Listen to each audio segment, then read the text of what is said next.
A Congresswoman's airport meltdown, why Representative Nancy Mace's 2-minute tantrum could stick, and how past celebrity blowups show the damage can last. The AI boom's fork in the road. If it fizzles, market cracks. If it conquers, jobs do. Either way, the risk is systemic. Amazon's quiet edge, a million robots, faster deliveries, and why Scott Galloway says the real money isn't just in the cloud. A line crossed on the right. Heritage Foundation defends Tucker Carlson after he spotlights Holocaust denier Nick Fuentes. Would we accept MSNBC interviewing Lennon? And a split screen America, federal workers lining up at food banks while the White House posts gold trimmed bathroom glam shots. All that and more today on Filtered. Stay tuned, it's going to be a fun time. Welcome to Filtered with TJ Walker. Hi, and welcome. So happy you're here with me on this Saturday morning. Let's check in with the market update from yesterday, as we always do, looking at the market vitals. S&P 500 closed yesterday at 6,840.2. That's up 0.26%. The NASDAQ composite closed at 23,724.96. That's up 0.61%. Always keep in mind the long-term S&P 500 over the last 25 years has been up 7.47% per year. The NASDAQ 100 has been up on average nearly 10% a year over the last quarter century. That's 9.73% to be specific. So please always think long-term. That's what we're trying to help you do around here. So it's a beautiful, beautiful Saturday morning. If you're joining me live, thanks so much. If you're listening on our live podcast feed, or if you're watching us on TikTok, YouTube, Instagram, X, or any of the other dozen or so platforms we're on. Just finished a wonderful round of pickleball with my wife here in South Florida. It's one of these glorious, rare days, 54 degrees this morning, bright sunshine, absolutely perfect for pickleball and not too hot. So I'm feeling great. Hope you are too. Getting ready for a fun Saturday. Some of you think, well, TJ, gosh, you work every day. You must not ever have fun. Well, no, that's not true. I played pickleball this morning right after the show, going for lunch in West Palm Beach, and then going to see the Broadway version of the touring version of Addams Family, the musical, with my family and other friends. So it's going to be a fun, action-packed Saturday here. So looking forward to that. Hoping you're having a great Saturday as well. Let's dive right in to the top story of the day. And this involves Congresswoman Nancy Mace. Her airport meltdown backfires. South Carolina Congresswoman Nancy Mace is facing blowback after an expletive-laced confrontation with police and TSA at Charleston International Airport. An incident report says she called officers incompetent, complained she wasn't met at her car, and threatened to take it up with the airport. And she called them, she didn't just say incompetent. She said, "You're effing incompetent," although she spelled out the whole word. We don't do that on this family-friendly show. Now, she denies it on X, but a lot of officials there at the airport, yes, she was dropping F-bombs on them. There was also a mix-up over her car. Officers looked for a white BMW while she arrived in a silver one, and a gate agent and TSA supervisor planned to file reports. Now, here's why this mattered. I realize it seems like a trivial matter, but Alec Baldwin's voicemail dogged him for years. This is where he's screaming and cursing at his child and his spouse at the time. Christian Bale only contained damage after a contrite on-air apology when he got caught really cursing out people he worked with.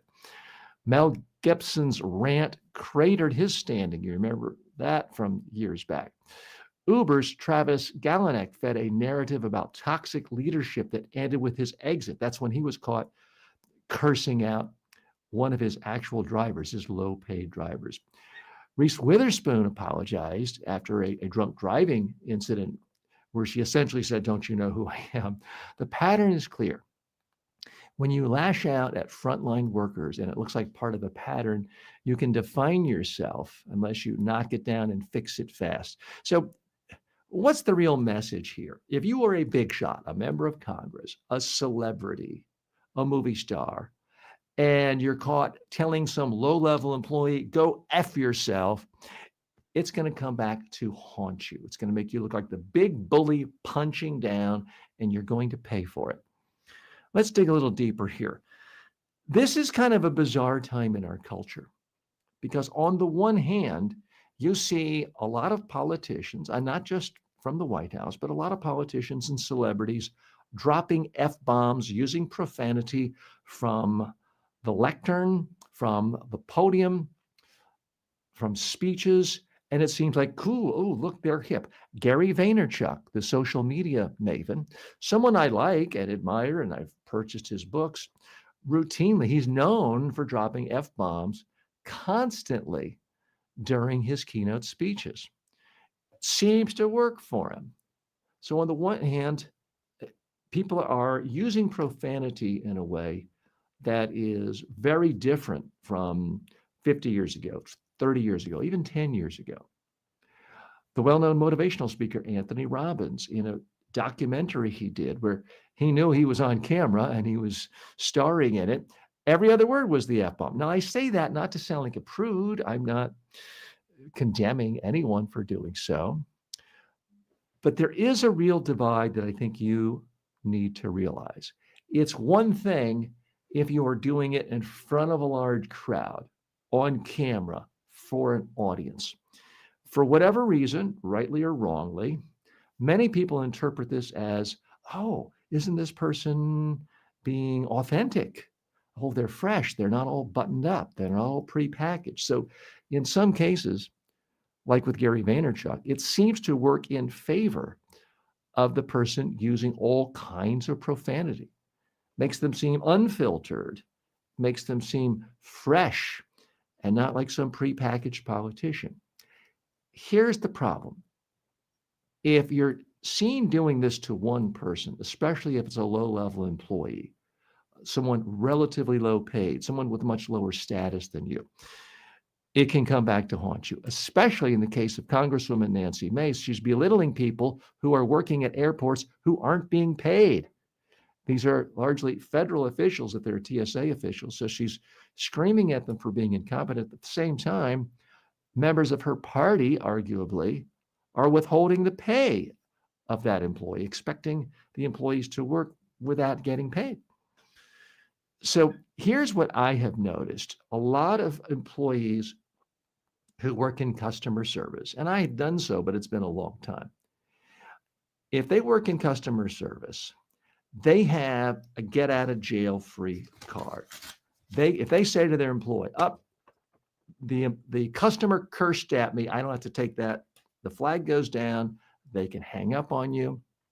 They can disregard you. They can walk away. In some cases, it's literally written into employee contracts. It's considered verbal abuse. Now, could someone drop an F-bomb casually, like, oh, I can't, effing believe this, without it really being abusive? Yes. But here's my message to you. If you are dealing in a situation, whether you're at the airport, whether you're trying to buy a ticket, whether you're trying to change your flight somewhere, whether you're dealing with a travel agent, if you're trying to get a reimbursement from Costco, do not use any profanity. Not because I'm a prude, not because it means you're a bad person or you're uneducated, but because it closes things down. It closes doors. You give the other person the right to ignore you and to say, you're obnoxious. I don't have to take this verbal abuse.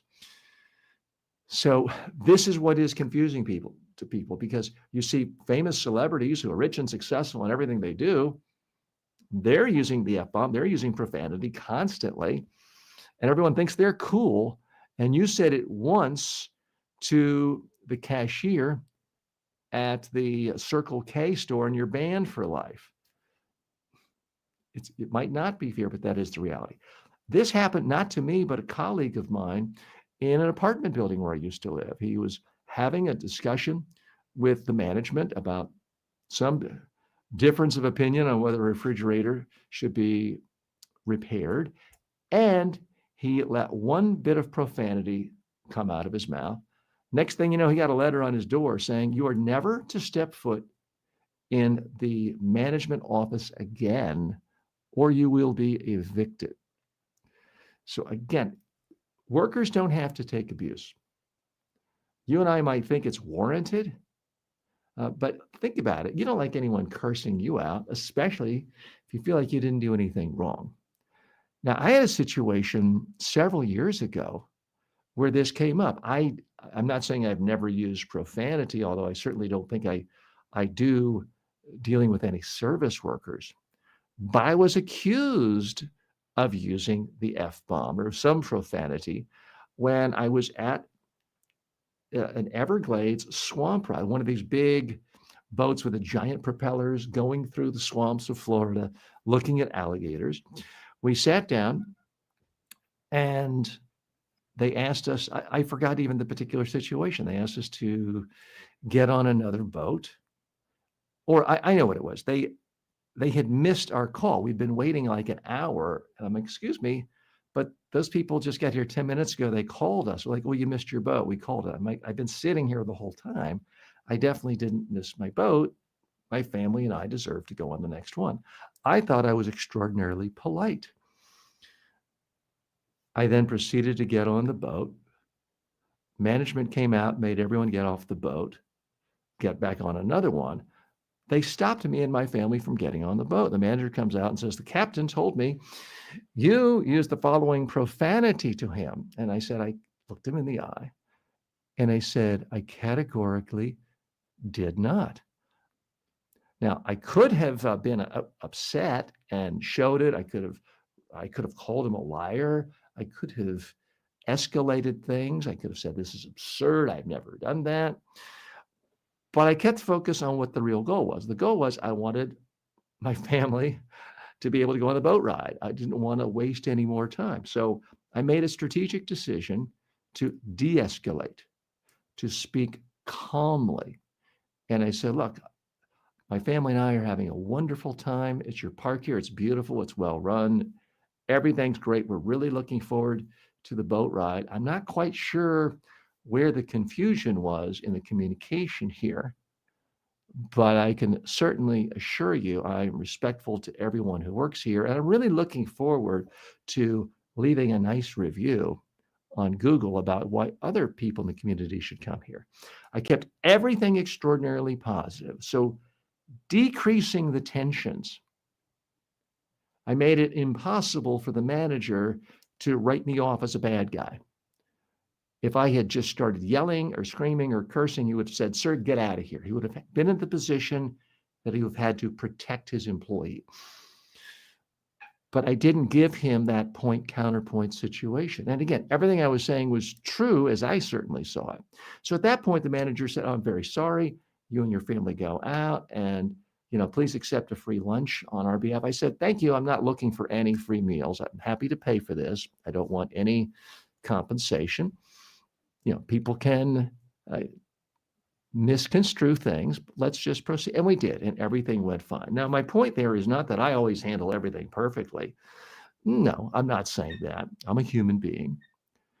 But my point is, you've got to be extraordinarily careful about using profanity in our modern environment, because we're all getting contradictory messages. On the one hand, it's seen as cool and authentic. On the other hand, it can get you kicked out of airports.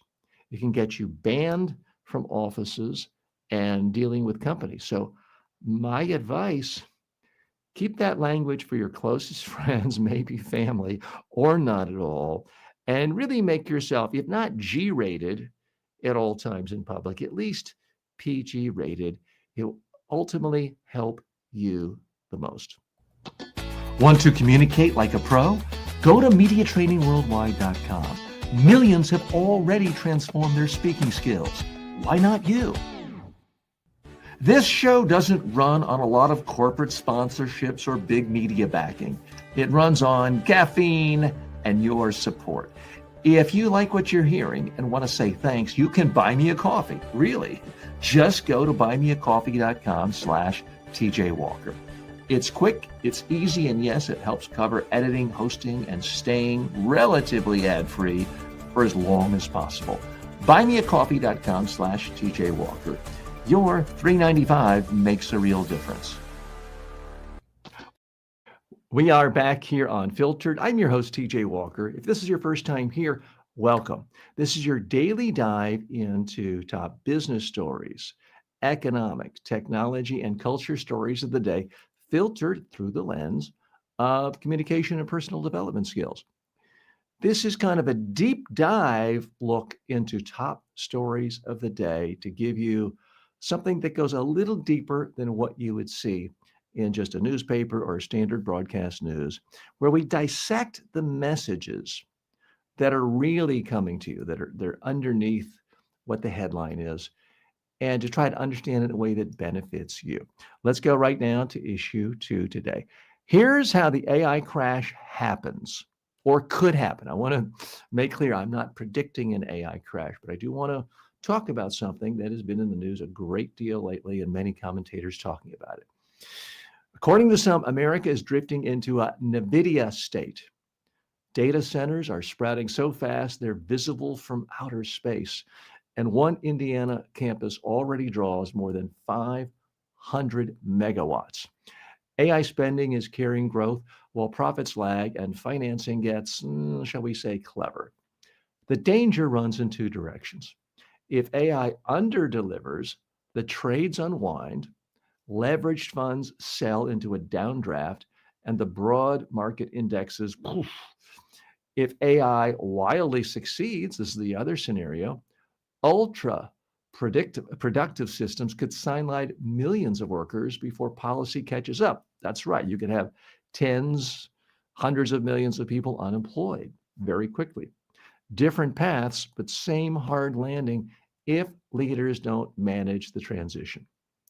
One company's chips have become a load-bearing piece of the entire economy.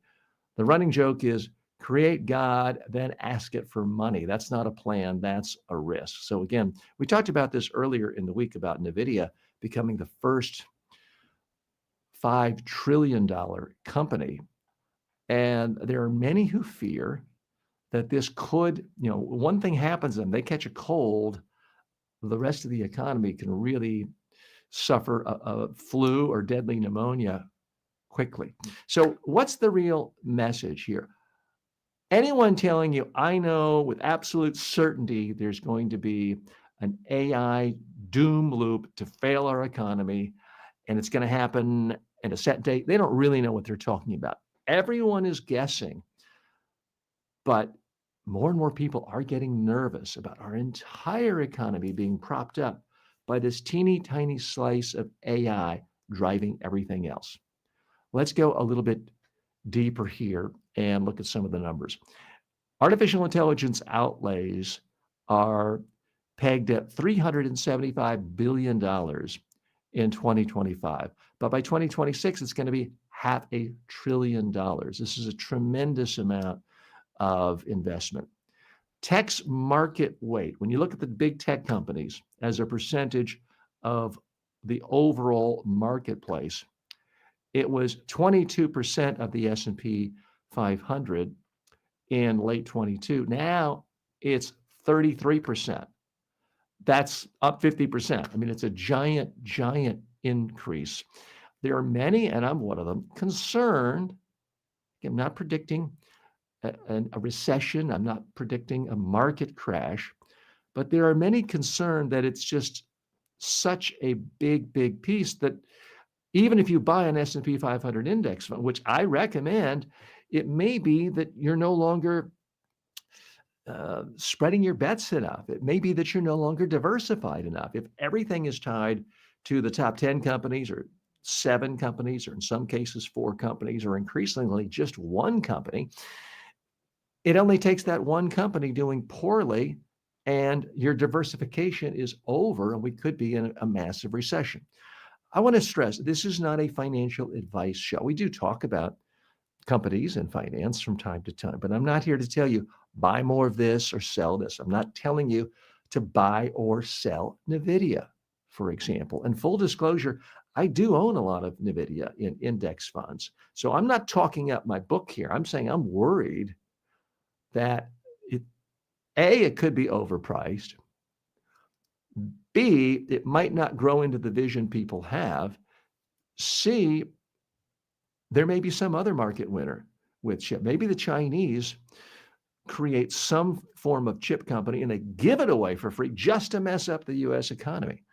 And if there's a better chip out there and China's giving it away for free, guess what's going to happen to Nvidia's revenues? They're going to go down, down, down to almost nothing. There are increasingly a lot of people questioning the circular financing between OpenAI paying Oracle, Oracle buying Nvidia chips, Nvidia plowing it back into OpenAI. There's a lot of circular things here reminiscent of what happened in the dot-com boom. Now, there are some important distinctions from the dot-com bubble that did implode. Those of you old enough to remember in the late 90s, and I was there in the thick of it, trying with my raising money for my own dot-com startups and failing miserably. But you may remember the NASDAQ was just populated with all of these internet startups that made no money, that lost tremendous amounts of money. They were all fueled, A, by venture capital, B, by the public markets of people rushing in saying, I got to buy pets.com. I got to buy space.com and all these other nonsensical internet companies that didn't really have a clear-cut path to revenue, much less profitability. So when the internet bubble went burst, now in hindsight, you could say, well, yeah, this was just sort of tulip mania. This was people buying stuff just because they thought the price was going to go up, kind of like crypto today. But we'll leave that for another conversation for another day.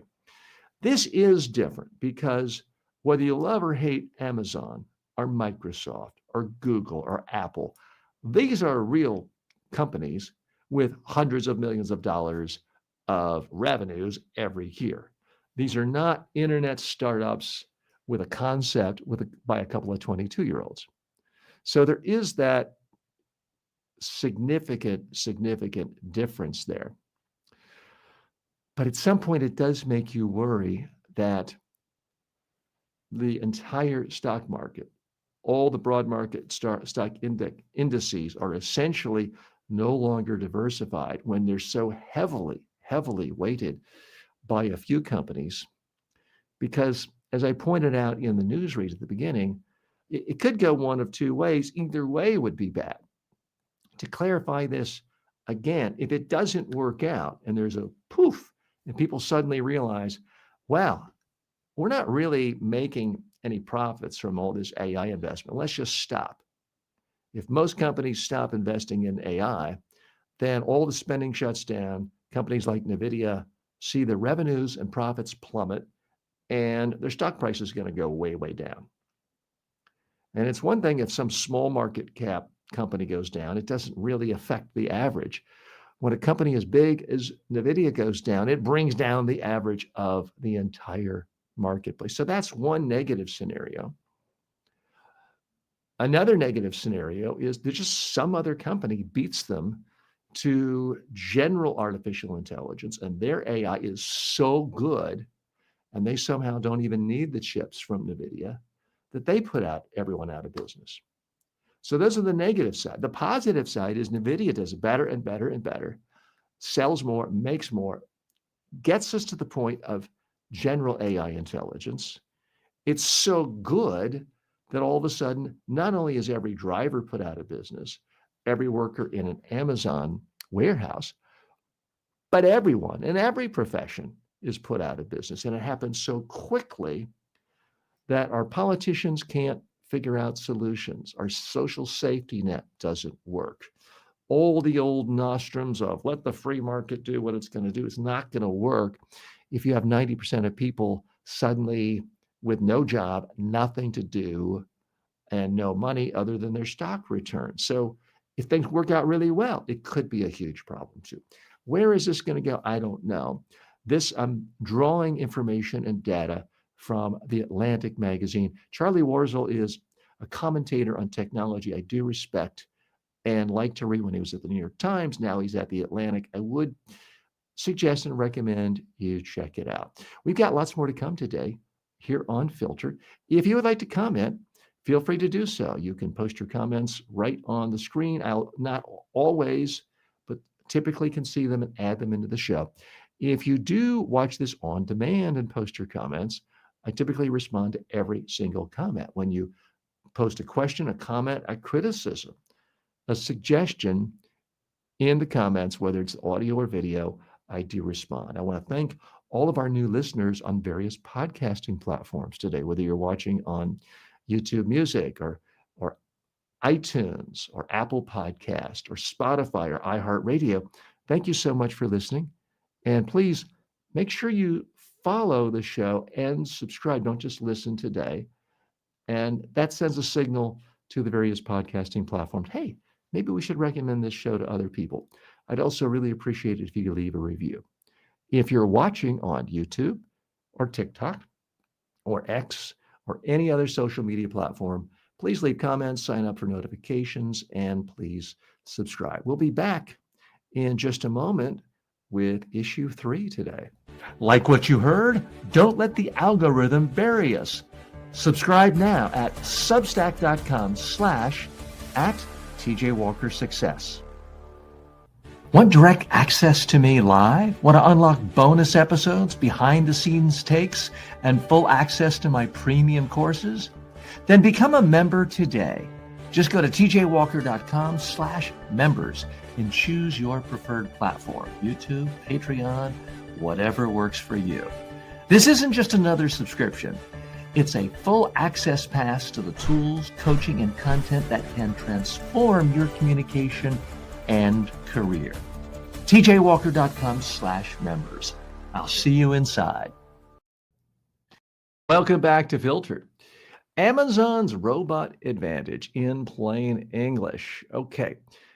I am picking up on a newsletter that's one of my favorites from one of my favorite commentators, Scott Galloway. His point is simple. Wall Street stares at Amazon's cloud, but the sleeper story is retail getting cheaper to run because of robots and better software. So his thesis, he's just released his most recent market report. He makes predictions every year on what is the top tech company that's going to really dominate in the next year that most people don't think will actually dominate. He's picking Amazon. Now, Amazon is rolling out nearly 40 robot-ready warehouses by the end of next year. That means fewer mistakes, faster sorting, and lower cost every time you click buy. If roughly a third to 2/5 of U.S. orders move through these buildings by 2030, the annual savings could hit about $10 billion. The stock, meanwhile, trades for much less than its own 5-year average. This is the thing that sort of confuses Scott Galloway, why he feels it's undervalued and why it could perform so much better in 2026. And Amazon already moves atoms at massive scale, tens of thousands of trucks and vans, more than 100 planes, most prime orders arriving the same or next day.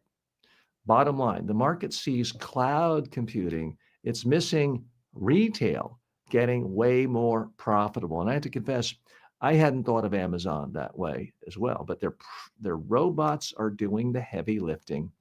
Is that good for workers or people who wanted a good job at a warehouse or at least a decent paying job at a warehouse? No, but it is good for Amazon shareholders. So what's the real message here? Amazon could be the big hit in the stock market in 2026. Too many people just think of them as a cloud company these days and fail to realize how much more profitable their core business of selling stuff and moving it around, but this time with robots, is going to be.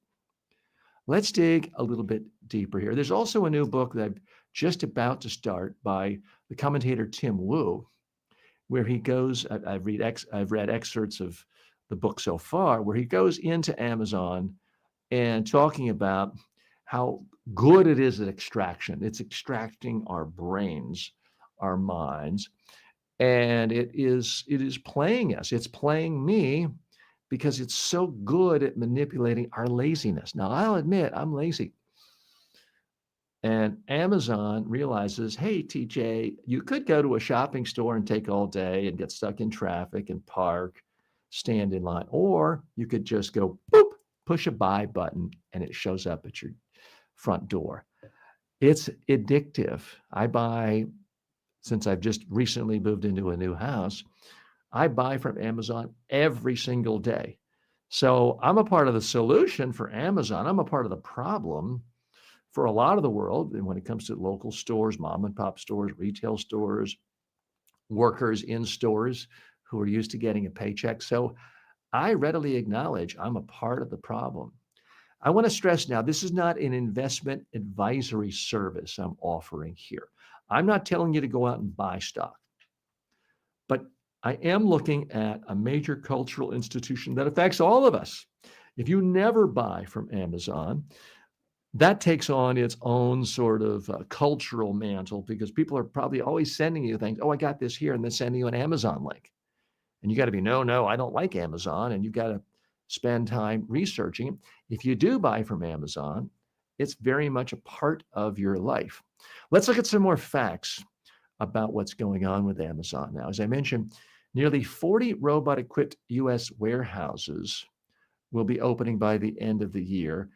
It is estimated to save about $4 billion a year. 30 to 40% of US orders use what they call next-gen sites by 2030, and that's going to save $10 billion a year. They are getting more and more advanced in their use of robots. Now, Jeff Bezos has been into robots for a long time. He bought a major robotic company for three-fourths of $1 trillion many years ago. And I'm sorry, for three-quarters of $1 billion many years ago. And it's finally really paying off because they are getting better and better. Apparently, up to 75% of warehouse work is going to be done by robots in 2027. Now, this is confusing at first because you think of this, humanoid. Those of you of a certain age think of Danger Will Robinson from the 1960s show Lost in Space. That's not what these robots look like. Sometimes they just look like giant Roombas. There's no arms or anything. But apparently, the biggest advances around robots are with the fingers and something like a thumb that can pick things up and put things down and not break things. Because the real advantage of robots, this isn't popular to organized labor. It's not popular to you if you work in a warehouse. But robots don't call in sick. Their backs don't get hurt. They don't ask for workman's comp. They don't ask for vacation. They don't ask for raises. They don't need 16 hours a day off. They work 24 hours a day. So you're never going to have a situation where Jeff Bezos or Andy Jassy, the current CEO of Amazon, is thinking, how can we create the most jobs in a community? That's not their job. Now, that may well be the job of political leadership, but it's not the job of a corporate CEO. Now, certainly for the last 30 or 40 years, what most CEOs think of as their job is to deliver shareholder value, to deliver as much value as possible to people who own pieces of the company. You could argue whether they really think, how can I get the biggest bonus for me? Certainly, historically, there were local businesses, especially if it's family owned, where the CEO is thinking, how can I treat all of our employees like family and grow our community? But sadly, people like that have mostly been bought out, merged out, put out of business, made irrelevant by the Home Depots and the Amazons of the world. And it's just not as simple as saying, don't ever hire a robot or don't make a robot. Always hire people because people deserve jobs and are worthy of respect. Yes, I do want people to have jobs.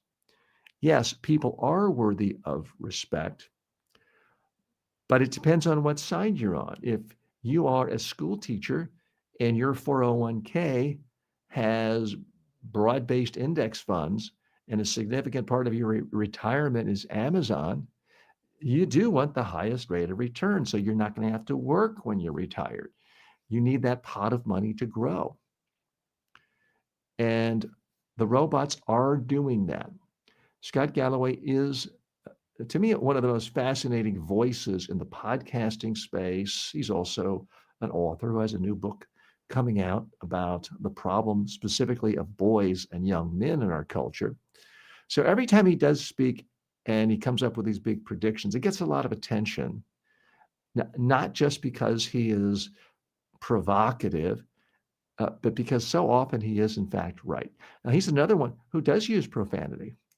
He uses profanity. Speaking of an earlier story today, and Congresswoman Nancy Mace, he uses profanity constantly on his podcast, from his speeches where he's paid hundreds of thousands of dollars a year.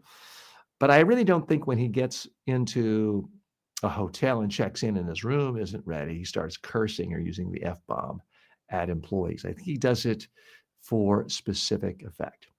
So bottom line, Amazon is definitely a mixed bag. We could do entire shows on all the damage it's done. And frankly, bad things it's done as far as putting diapers.com out of business and using its monopolistic power and white labeling certain products when it sees its own customers are selling well. There's a lot of bad things that Amazon has done. You could certainly make the case that for many, many years, they had an extraordinarily unfair advantage over physical stores that had to pay taxes. Now, typically, they do have to pay taxes.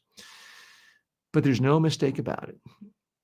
When you get right down to it, Amazon is the single greatest company in the entire world when it comes to figuring out how do you get some stuff here, let's say it's a pen, and move it over here and do it as quickly and as cheaply as possible. They are the most brilliant logistics company in the history of the world, regardless of how many things you might hate about them. You might hate Jeff Bezos' wedding or his Jocelyn Wildenstein looking bride. All that aside, he somehow figured out how to move stuff from here to here faster and better than anyone else. And it's addictive. There have been sometimes years where I didn't buy anything that wasn't delivered on Amazon. I simply didn't have the patience to wait a third or a fourth day. And right now, I'm really feeling the pain. I've recently bought an 8-sleep mattress designed to help you sleep, and you can't buy it through Amazon. I'm like, okay, I've heard so many good things about how well you can sleep with this 8-sleep mattress cover, where it adjusts the temperature on each side of the bed so you don't wake up with any kind of night sweats or discomfort. So I've purchased it about 6 weeks ago. I still don't have 3 of the 5 parts. They send it to you in different boxes, in dribs and drabs. Weeks go by. And I'm thinking, my God, how do people live like this? This is barbaric, waiting weeks and weeks and weeks for stuff to be delivered. I've had another problem just with a bicycle tire, taking 10 days for a bike tire. My biggest problem is a table, a new dining room table to be delivered in my house from Europe. It's taking 6 weeks for that. I still don't have it. And it makes me think, wow, why can't everything be on Amazon? Now, it is a problem for society and culture and commerce if no one can ever buy anything other than through Amazon, because it gives them all the power. And according to some estimate, Amazon is taking 51% out of every dollar spent on products. And it's making a lot of businesses unprofitable. They sell through Amazon because they feel like they have to sell through Amazon. But they're doing it at a loss or making almost no money because Amazon's charging them this fee and delivery fee and quite often advertising fee, or you get buried, and it makes it extraordinarily difficult. So no, while part of me wishes I could buy everything with one click, it's not going to be good. If you believe in free markets, you have to believe in competition. And the big problem now, from society's standpoint, is Amazon just doesn't really have much competition. Yeah, I understand Walmart's more aggressive, but it's not the first place I think of when I want to buy stuff. And if you truly do believe in free market capitalism, It's about competition. Amazon seems to be getting just better and better and better at this delivering stuff quickly, which is why Scott Galloway believes it is going to do better than any other technology stock next year. So it's something to keep your eye on. Again, I'm not giving you financial advice. Don't sell all of your 401k, take all of your investment portfolio and put it into Amazon. That's not what I'm recommending. More in a moment. Imagine having a communication coach who never sleeps. Meet your new secret weapon, the TJ Walker AI clone. Go to tjwalker.ai and start getting custom coaching 24/7. No scheduling, no hourly fees. I've trained presidents, prime ministers, and Fortune 500 CEOs. But the same exact communication I've delivered to world leaders is now available to you online, anytime at MediaTrainingWorldwide.com. Whether you're speaking on camera, pitching a client, or handling a crisis, you need these tools. These aren't fluffy motivational videos. They're practical, battle-tested techniques to help you speak clearly, competently, and persuasively. Go to MediaTrainingWorldwide.com and take your communication to the next level. Welcome back to Filtered. I'm your host, TJ Walker. Heritage's line in the sand over Nick Fuentes. The Heritage Foundation president, Kevin Roberts, publicly backed Tucker Carlson over Carlson giving Holocaust denier Nick Fuentes, a friendly platform. Roberts praised free debate, then blasted a venomous coalition of critics and said canceling Fuentes is not the answer. Jewish conservatives warn this normalizes overt anti-Semitism on the right. During the interview, Carlson called Christian Zionist infected by a brain virus and offered no pushback when Fuentes smeared organized Jewry. Here's the core problem. Visibility is power. Handing a movement's leader spotlight to a Holocaust denier isn't just asking questions, it's platforming. Ask yourself this. What would you think if MSNBC started doing soft focus chats with Lenin during the Red Terror, or a far left crank praising monuments to a hypothetical killer of Charlie Kirk? We would call that beyond the pale. The same standard should apply here. This isn't free speech versus censorship. It's about whether a major institution blesses hate with primetime credibility. Okay, what's the real message here? The Heritage Foundation, a lot of conservatives like Tucker Carlson's are saying it's quite all right to give Nick Fuentes, a Holocaust denier, a platform. No problem here. And yet the very same people would be outraged if someone on the so-called left gave a platform to said, what if we did more things to people like Charlie Kirk as happened to Charlie Kirk, just asking questions? They would go berserk. Let's dig a little bit deeper here. So there are many conservatives who are troubled by Tucker Carlson's embrace of Holocaust deniers. Again, you could say, well, he's just asking questions. It's a free forum. One of the reasons why we have a modern conservative movement was because of someone named William F. Buckley, who wrote a book in the 1950s called God and Man at Yale, started a magazine, National Review. And this was in a time when Eisenhower was the Republican president and was seen by today's standard as very, very centrist, moderate. There really weren't conservatives, so to speak, in what we really think of back in the 1950s and early 60s, other than a few crackpots like Senator Joe McCarthy, who was just claiming everyone was a communist. So William F. Buckley was a very, very shrewd coalition builder, political thinker, media maven, and he systematically said, we're going to get rid of the anti-Semites, the John Birchers, the extremists, the nutcases, the people who believe in all these conspiracy theorists. So he wouldn't let them publish in his magazine, National Review. He wouldn't host them on his show, Firing Line. He wanted intelligent people from across the spectrum. and he gave priority to conservatives. William F. Buckley himself was a devout conservative and a devout Catholic. He was not in any way seen as a liberal, but he cared about making conservative ideas politically viable, and he worried about the taint of anti-Semites and the taint of conspiracy theorists. Now we don't see that concern. Tucker Carlson is, on the one hand, an independent operator. He was fired famously from the Fox News channel. He goes off and does his own thing on Twitter, his own social media, but he has a huge, huge following. He's got, depending on the day, the #1 rated podcast in the United States when it comes to news, in some case, all categories. So he's hugely influential. He shows up in polls as a top presidential contender for the Republican nomination, if and when we ever have another open presidential election. So he's someone who isn't just a gadfly. He's not someone with 10,000 followers on Twitter. He's someone with millions and millions and millions of followers and viewers across social media.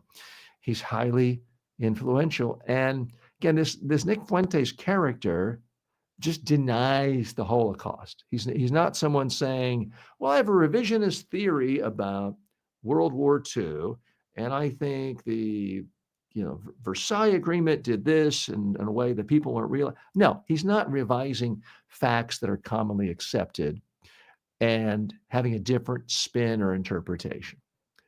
He's denying that the Holocaust existed. And that has been a traditional line that no serious academic would cross because it's not true. In the same way, if Neil deGrasse Tyson, the renowned astrophysicist, just started having on people who denied the moon landing, I think it would strike a lot of people as really weird. Neil, why are you having this person who denies science, who says the moon landing was faked? Why are you having them on your show? You're kind of losing your credibility. I think Neil deGrasse Tyson would say, hey, you're right, I shouldn't do that. And I don't think he would do that. So this is a touchy line sometimes, is having differing viewpoints is fine. Asking questions is fine. But at some point, giving a spotlight to someone who's spewing something that is seen as just pure hate isn't really advancing thought. Let's say someone on CNN just says, you know what, here's an interesting fellow. Let's call him, Sam Smith, and not the singer. Sam Smith, his whole theory is America would be much better if we just fed all Christians to lions. And he wrote books on this and did podcasts on it and did YouTube channels. And Sam Smith, who has, let's say, a #1 rated show on CNN, says, wow, this is really interesting. I'm just asking questions. And he put this guy who's obviously a lunatic on, talking about how every Christian should be fed to lions and eaten alive. Would that really advance any thought? What would that be doing journalistically? Am I saying CNN shouldn't be allowed to broadcast it? No, but it doesn't mean there shouldn't be condemnation.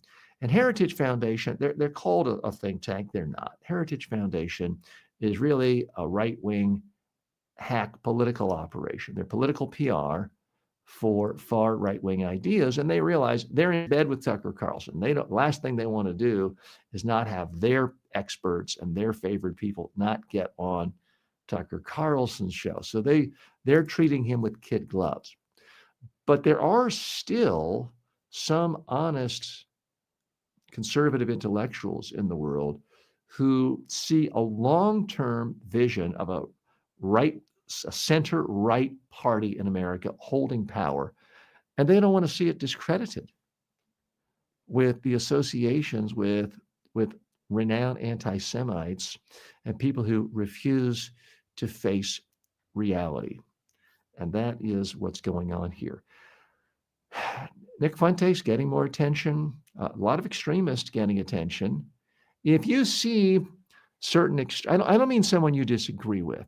You might not agree with Congresswoman AOC, for example, but you can't say she's fundamentally just making up things that every credible person from left to right would say that's not factually correct. You can't say that. You can say you disagree with her philosophically, but she's not a nut. If you're seeing examples of absolute nutcases, right or left, getting significant platforms, let me know. I'd love to hear about it. I'm only seeing those in the Nick Fuentes variety these days getting prominence, but I could have a bias. I might miss something. So feel free to post it if you see other. And don't just say Bernie Sanders. Again, Bernie Sanders is not denying science. He's not denying history. There really is a difference. In a moment, we'll be talking about this government shutdown, which does not seem to be shutting down anytime soon. Filtered is brought to you by the following. Want to advertise here? You better be legit. No crypto, no junk food, no supplements. Go to tjwalker.com/advertise. Want to become a better speaker, leader, or communicator? Start with the TJ Walker Success Library. It's 5 of my most practical books, covering everything from public speaking to media interviews and persuasive messaging, all for only $9.95. I've trained presidents and Fortune 500 CEOs, and now you can get the same wisdom in a fast, affordable format. Go to tjwalker.com/books and download your copies instantly. Welcome back to Filtered. Paychecks on hold, but marble on display. Federal workers in the United States have now missed 2 paychecks, and the human toll is getting raw. One government publishing office staffer says she's barely eaten after selling possessions and losing her car to repossession, while she keeps working without a paycheck. Judges have ordered partial SNAP, that's the food stamps, and Head Start payments meant for November 1st, but the timing is still unclear, leaving families unsure how to buy food. A nonprofit that helps federal employees says it received over 10,000 micro grant requests and hit its $1 million limit. The average salary of recipients is just over $50,000. People living paycheck to paycheck. Now, the split screen. The White House unveiled a Lincoln bathroom redo with statuary marble and gold accents, posting 24 after photos and offering no cost. And when I say the White House, I do mean the big guy.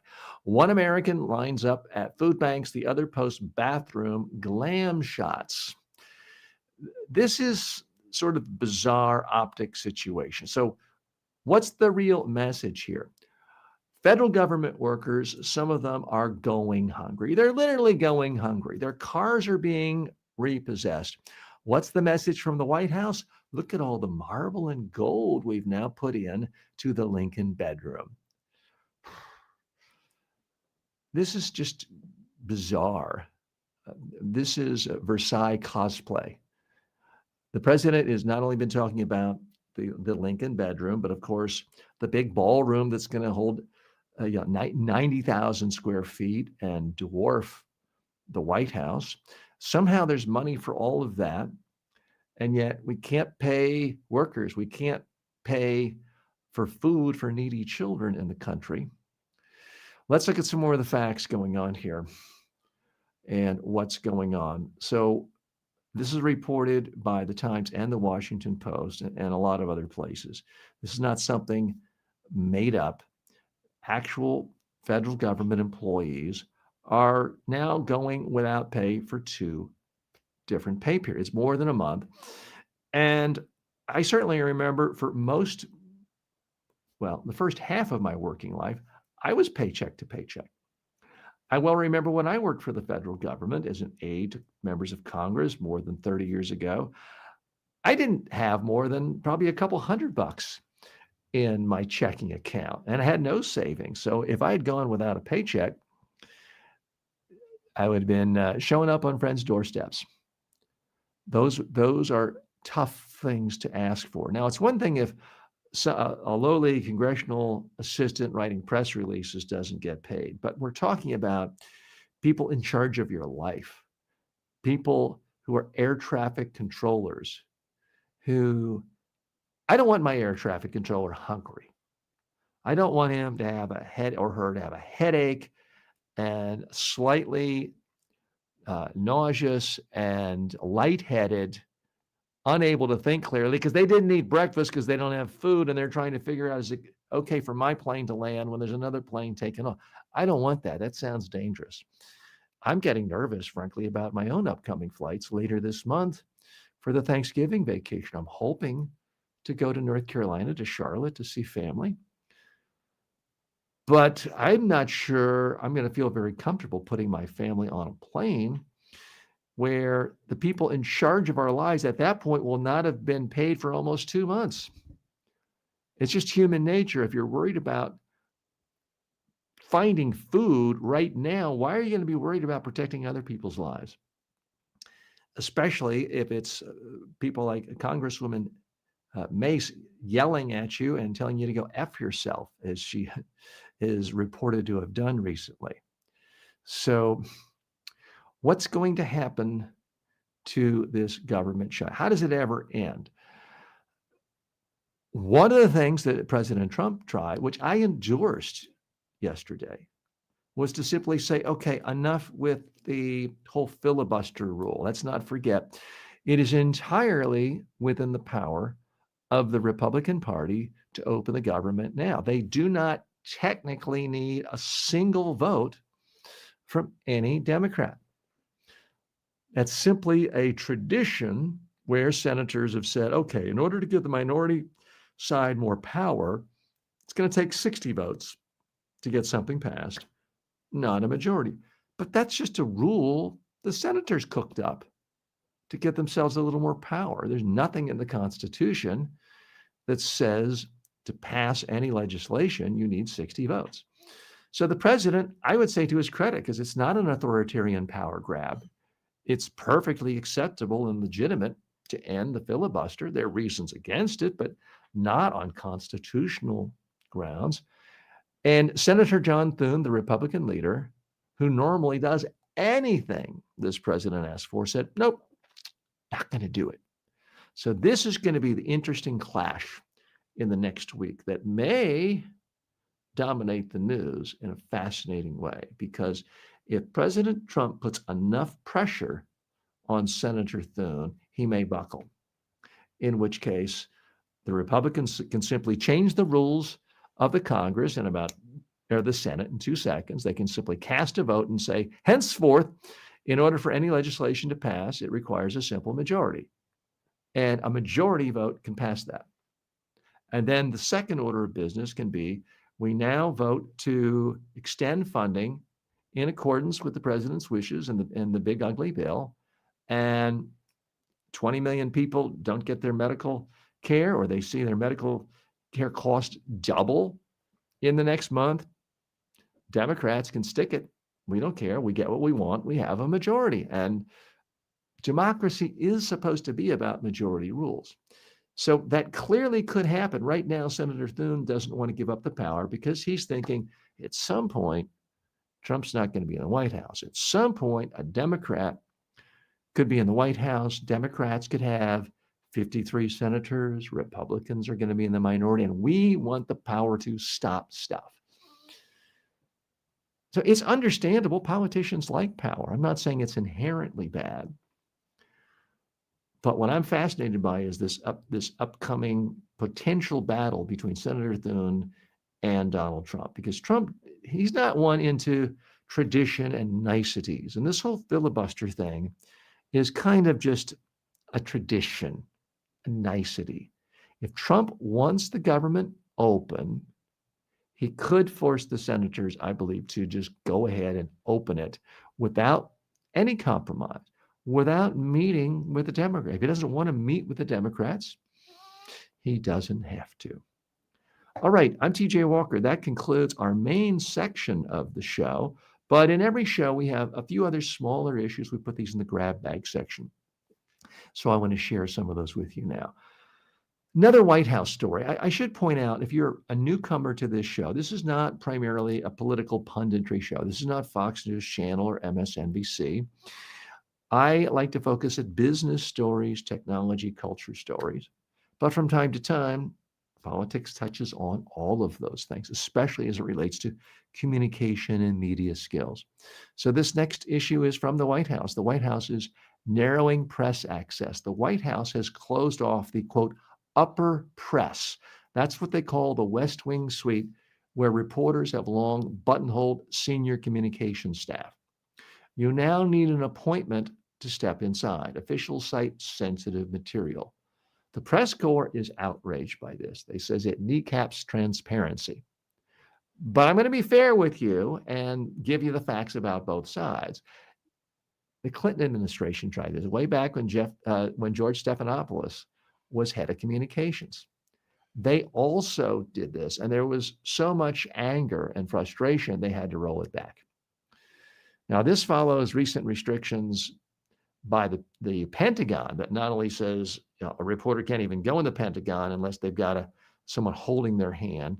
The Pentagon's rules are even more bizarre, telling reporters you have to get approval from us before you can write anything. That's never happened before. But shutting off some of the White House to reporters so they can't just go back and ask a question of the communications team, I won't say it's unprecedented. Again, it happened in 1993, but it was changed. There was so much criticism.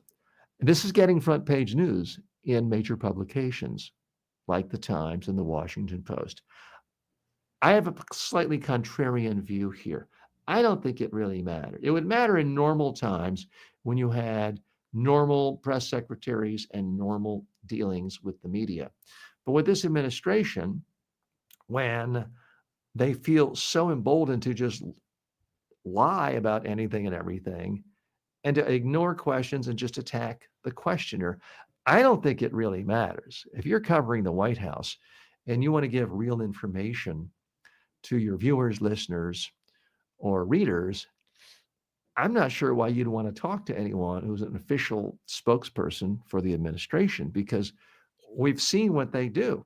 It's extraordinarily unprecedented. But I mean, just the other day, Carolyn Levitt, the official White House press secretary, said that the Democrats, essentially their only constituency was terrorists, illegal immigrants, and Hamas.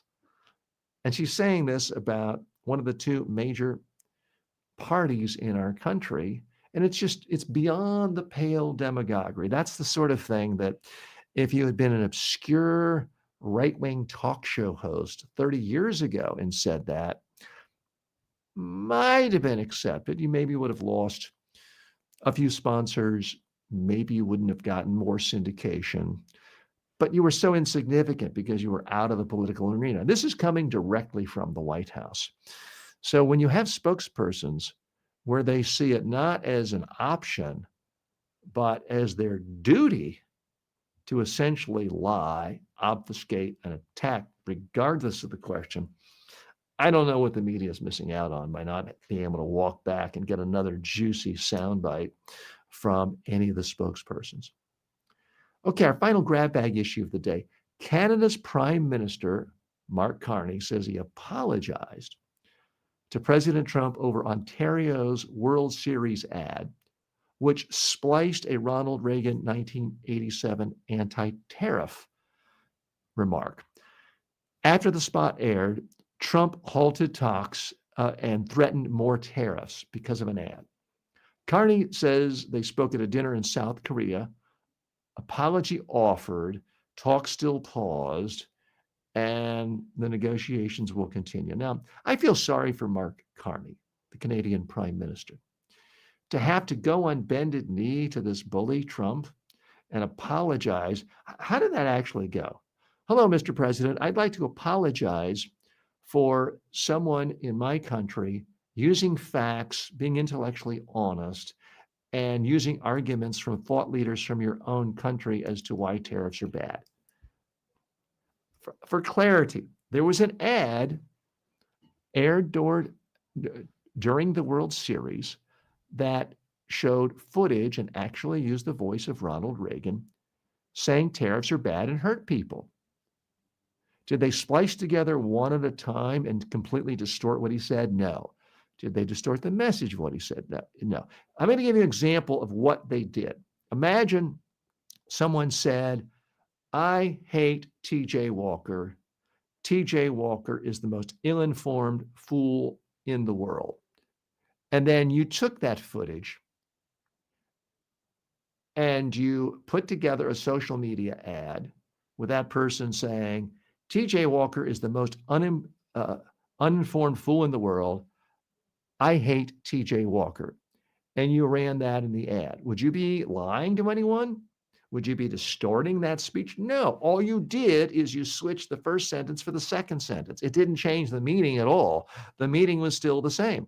That's exactly what these officials did, Doug Ford did, the leader of the Ontario province. It was completely honest, factually correct. It simply changed the order of the sound bites to make the case that every conservative up until Trump, every prominent leader of the Republican Party up until Trump endorsed, which is tariffs are bad because they are taxes. And Trump, using his one and only superpower, I guess, just focused on his ability to say black is white, white is black. If I hear something I don't like, it is by definition a lie. So shame on you, Canada, for spreading lies. I'm going to punish you. And here's this poor Prime Minister Mark Carney having to apologize for members of his own country being truthful, being honest, and trying to have free trade between two, at least once great allies. It's an utter shame, Mark Carney. I guess you felt like you had to do it for the greater good, but it's embarrassing for you. It's even more embarrassing for the United States. Okay, we're going to close out this show as we do every day here, taking questions from you. I end the show taking questions that relate to my core strengths, communication skills, and personal development skills. These typically come from my students, but they could come from you if you're a viewer or a listener. But these questions often come from one of my 12 million student enrollments in my online courses. So today, the question comes from Arya.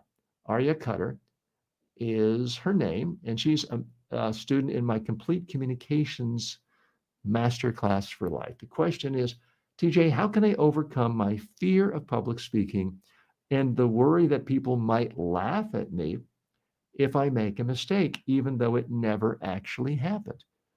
So, Arya, if you have a fear of being laughed at or saying something stupid, it just means you're completely normal. Everybody has that fear. And here's the reality.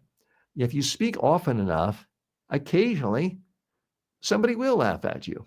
We all make mistakes. I make mistakes. I've probably made a mistake or two in this show today that if you rewound it and played it back and forth, you could make fun of me and laugh at me. Guess what? It doesn't matter. Here's what I really want you to fear. I want you to fear living in the shadows. I want you to fear die. I know this sounds dark for a second. I want you to fear great ideas kept inside of you that never come out. I want you to fear the prospect of being at the end of your life and not accomplishing all you can.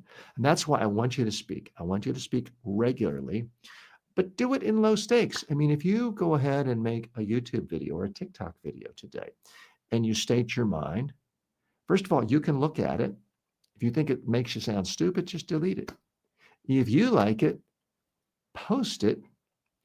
Chances are only 3 or 4 people are going to watch it, because most people who post videos on social media for the first time or do their first podcast, you only get 3 or 4 people watching or listening. So the stakes are very low. And you know what? If someone does criticize you, learn from it. But I can't deny it might occasionally sting, or you might remember. I remember in a sociology class in literally 1985, 40 years ago, I was, I think, a senior at Duke University. And I asked a question, And I don't know what got into me or why I said this, but instead of saying the word simultaneously, I said simultaneously. Everybody laughed. Hey, what happened? Later, I realized what I had done. Here it is, 40 years later, I remember it. Now, did it scar me for life? No, but I do remember it. I guarantee you, nobody else in the world remembered that 2 seconds later because everybody mispronounces a word every now and then. So part of my answer to you is simply don't worry about it. The far greater problem in life is not having your ideas heard, living in obscurity, having great business plans kept inside of you, a great novel kept inside of you, a great speech kept inside of you that no one heard. The other way of solving this problem is simply do it more. It's very hard to have fear of anything you do regularly. If someone, when you were 10 years old, tossed you car keys and said, drive to the store and get milk or rice, I know that would have scared me to death, probably would have scared you. Why? Because I didn't know how to drive at age 10. I'd never seen anyone drive and actually tell me how to do it. So that would have been scary. If someone does that now, I get in the car and I don't even think about it. It's easy. Why? Well, it's because I've driven 1,000 times, thousands of times. When you speak and speak regularly, it becomes normal. If you've never been taught how to write and you're a coal miner, not to put down coal miners, and your boss says you now got to write a memo of where we're going to mine for coal next, and you've never learned how to write, that's going to be a scary thing. But if you write every day and text every day, and someone says, hey, send your spouse a message that we're all going to go to this party and your spouse is invited too, that's not scary because you text and write every day. So that's really my message to you is look for opportunities where you can speak and speak regularly, and it becomes virtually impossible to be afraid. The other tip, which I do mention here regularly, is anytime you are speaking and you're afraid of looking like a fool or you're nervous, practice in advance on video again and again until you like what you see. Once that happens, it becomes almost impossible for you to be nervous. Claus is writing in with a few last minute comments. Thanks for the recommendations, TJ. I'll practice more. Great. And yes, practice speaking again and again, and you'll just get better. You'll get more comfortable, and you can focus on helping people. Not, oh, somebody laughing at me today. You can focus on helping your audience. Thanks so much for joining me today. I hope you have a great rest of your Saturday. I'll see you back here tomorrow. Thanks.